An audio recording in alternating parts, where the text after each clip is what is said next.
Olá, meus amigos. Se há uma coisa que me tira do sério, é você ver um charlatão, um professor de história charlatão, comunista. Todo comunista é charlatão, todo socialista é um charlatão.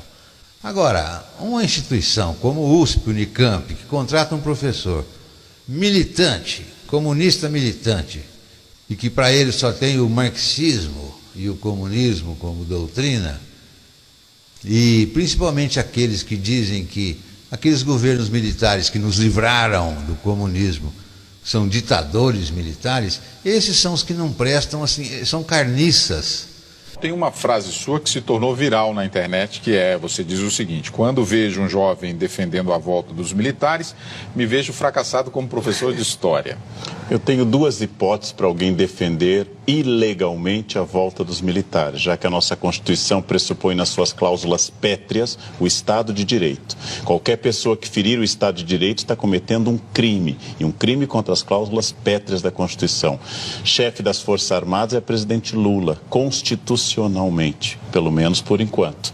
Quando eu vejo alguém defendendo a volta dos militares, eu olho para a idade. Se for um jovem, eu me sinto no dever de explicar o que é o arbítrio. A chamada Revolução de 64 não foi uma revolução, foi uma contra-revolução. É uma ilusão dos nossos esquerdistas imaginar idilicamente que em 1964 havia uma opção entre uma democracia liberal e uma democracia social. Não existia, não. O que é a cassação de direitos como habeas corpus? O que foi um AI-5? Não, nós éramos pela ditadura. Do proletariado. Do proletariado. Nós éramos contra a ditadura militar, mas éramos a favor da ditadura do proletariado. Isso aí é preciso dizer a verdade toda, né? E às vezes eu ouço meias verdades, né? INA era a metralhadora que a gente usava, do exército. A gente roubava nas guaritas aqui no Leblon, entendeu? Era assim, de tomada do poder, é isso que nós queríamos, e transformação daquilo em socialismo. E que nós não éramos exatamente contra a ditadura, nós éramos contra a ditadura militar burguesa, mas nós éramos a favor da ditadura do proletariado. Isso ninguém diz, mas tem que dizer, faz parte da nossa história. O que é o fim da liberdade de imprensa? O que é o fim da liberdade de imprensa? Isso quer dizer, esse pessoal da esquerda, Partido Comunista, PSOL, PT, etc., domina as redações do Brasil há mais de meio século. É uma coisa muito séria. Você vê que já nos anos 60, 70, o pessoal do partido conseguiu se livrar de todos os colunistas que não seguiam a linha do partido. O que é a barbárie da concentração de renda durante a ditadura militar? Hoje você vai ver o que aconteceu com a economia. Com o regime militar veio o Programa de Ação Econômica do governo. O objetivo era a estabilização. Foram adotadas medidas como a correção monetária, a criação da caderneta de poupança e a inauguração do Banco Central. Castelo Branco faz reformas que vão dar bases para um crescimento econômico mais adiante. O Estado passou a investir em projetos de crescimento nas áreas das telecomunicações, construção de estradas, ampliação do sistema de geração e distribuição de energia elétrica. Uma era de grandes obras, a Ponte Rio-Niterói, a rodovia Transamazônica e as usinas nucleares. Todas as ações visavam principalmente o aumento de investimentos estrangeiros no Brasil. A nova política permitia financiamento nacional às indústrias de outros países. Nesse período, os Estados Unidos e países da Europa ofereciam crédito fácil para o Brasil. O sistema financeiro foi reestruturado, o comércio mundial se expandiu.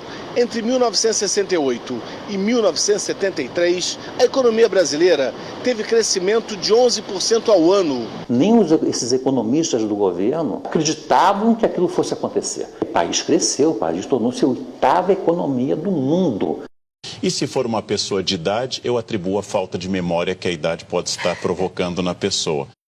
Pulou do 8º andar para a sacada do 7º para despistar a polícia que subia pela escada. Cortou a polícia, né? Foi também polícia civil. Cortou a polícia, desceu, chegou no hall, matou 2, né? Antes de morrer.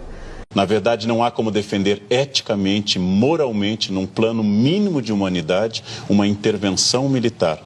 Nós tínhamos acabado de sair do Partidão em 67. Aí, em abril de 69, antes do sequestro do embaixador americano, a gente muda a linha. E quem escreve essa linha sou eu e o Franklin Martins. Então a TV Cultura, que é um antro de comunista, aquele Roda Viva e esses jornalzinhos dela diário aí, sabe, chega a dar nojo em Urubu, em Dragão de Komodo, né? Então eles ficam entrevistando esses comunistinhas de nada e confundindo. Nós, intervencionistas, eles dizem que nós pedimos a ditadura militar, sabe? É muito importante lembrar que não se deve nunca questionar a democracia, deve-se aperfeiçoá-la. Mas o comunistinha da Unicamp, juntamente com a bancada do Jornal da Cultura, da TV2 Cultura, antiga TV2 Cultura de São Paulo, ele tem a verve, aquela peculiaridade típica dos comunistas, né? Eles te xingam do que são e o acusam do que fazem. Quer estragar um filho? Coloque ele na área de humanas, desses chiqueiros, dessas pocilgas que só tem comunistas. É uma opinião pessoal.